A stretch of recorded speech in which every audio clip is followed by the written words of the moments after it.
Қайырлы күн достар, біз сіздерге ECP-ның жаңадан шыққан түрін көрсететін боламыз. Қалай ашу керек, қалай тіркелетін боламыз. Бұрында біз EGOP-пен ашатын болсақ, қазір енді жаңадан басқа сайтпен ашамыз. Ол сайтты көрсетеміз. Ол үшін не істейміз? Мысалға,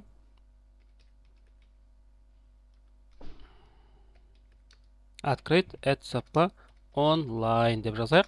Онлайн деп жаздық. Бізден яқта міне шықты. Мынау бізде EGOP ескісі бізге міне Национальный удостоверительный центр Республика Казахстан. Міне pki.gov.kz осыған кіретін боламыз.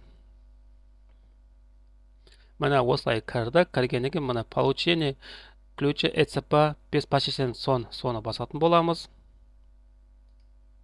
Ары қарай сіздерге таңдайсыз, юридический, мысалы физический, не резиденты, мысалы барлығы тұр. Бізге керегі физический лицо, физлицоға міне кірдік. Кіргеннен кейін төмен қарай жай түсеміз. Арада подать заявку дейді. Біз заявка беруіміз керек. Осыны басамыз. Бізде шамалы ойланып жатыр. Мына ары қарай кеттік. Арада мына осындай бізге ақпарат шықты. Бұның бәрі көріңіз, Қазақстан Республика ұлттық куәландыру орталығы. Сол ақпараттың барлығын толық оқып шығыңыздар. Ары қарай мен оқып болдым деп подтверждение жасаймыз. Ары қарай бізде мына кодты теруіміз керек. Менде код 99160. Ары қарай енді бізде ин теруіміз керек. Мен өзім ашайын. 80.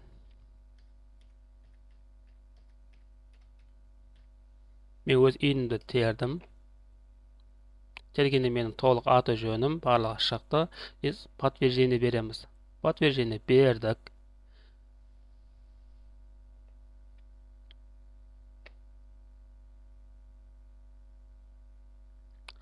Содан кейін айта кететін ақпарат, бұрында тек ноутбукпен адам қасында болатын болса, қазір удаленкада аша береміз. Біз сол удаленка түрін көрсететін боламыз. Арада енді сіздер жаңағы соның базасына тіркелген номеріңізді тіркейсіз. Мен де өзімнің номерімді тіркеймін.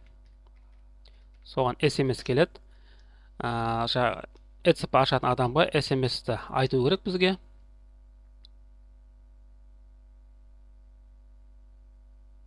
SMS-ті күтеміз. Бізге келу керек. Бізге SMS келді.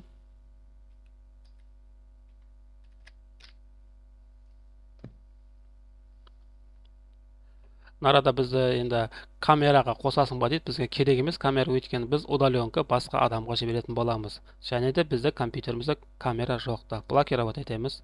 Содан кейін бізге мынада штрих-код шығады. Штрих-кодты біз сканер жасау үшін, мысалы Play Marketке кірсеңіз, штрих-кодтың мындайша бесплатный штрих-код деген болады. Соны теріп аласыз.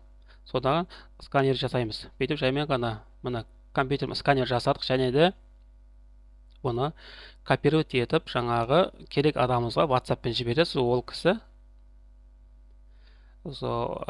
полный видео инструкциядан өтеді. Видео тексеруден өткеннен кейін бізге қазір мына жақтан шығатын болады. Ал біз енді кеттік. Мына жақта біз енді видео проверкадан өттік. Қазір мына жақта мына көрдіңіздер ма? Автомат түрде осында бізге запрос доступы келеді. Burada біз разрешение, рұқсат беруіміз керек. Рұқсат берілді. Кеттік. Енді біз соңғы жағына келіп қалдық. Нарада тағы да мына осы ақпараттың барлығын толықтай оқып шығыңыздар. Қазақшада, орысшада екі тілде бар. Міне біз галочканы басамыз, енгізу дейміз. Енгізгеннен кейін міне шықты. Ары қарай кілт қоймасын таңдау және тапсырыс береміз. Сосын қазіргі шыққан ECP-ның бір түрі бұрынғыдай ауыз басқа деп екіге бөлінбейді. Бірақ түрі бар. Подпискаға да кіруге де барлығы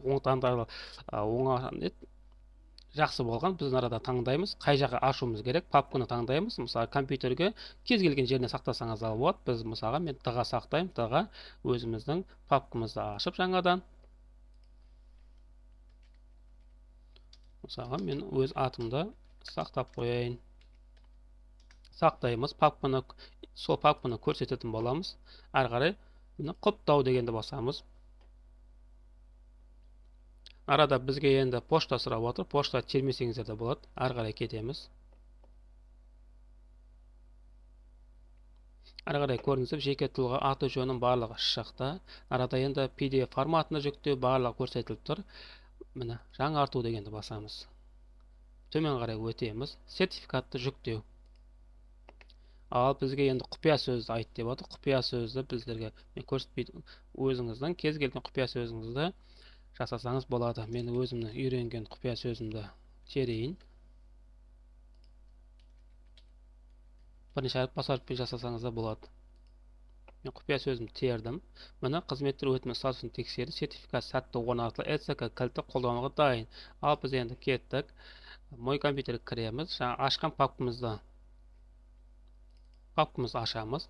Міне ECP, әділ ECP, міне көрдіңіздер ме? Бұрында аутс екеу болатын. Қазір осы барлығы кіруге де, подпискаге де, подписать етуге де осы қолданылады. Сіздерге ақпарат қызықты болса, төмен қарай лайк басыңыздар, комментарий жазып қалдырамыз, және де әділ дарабоз канал тіркеуді ұмытпаңыз. Сау болыңыздар.